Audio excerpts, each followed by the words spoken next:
Good morning, Lab family, and this is our chicken wing. Now we are looking on it, and this is day 91.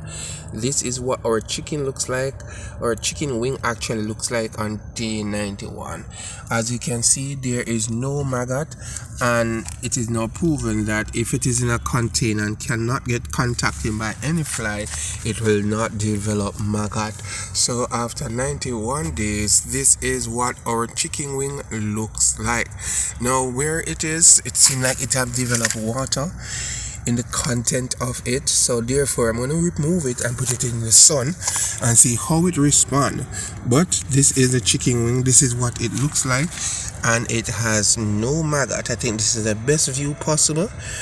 It has this reddish look, this liquid that builds up in it with this reddish look, and the skin is there, it's like it raised, but there is no maggot. So it is now confirmed that if it is in a storage area, once it's not contacted by any fly, it will not develop maggot. So this is what it looks like on day 91.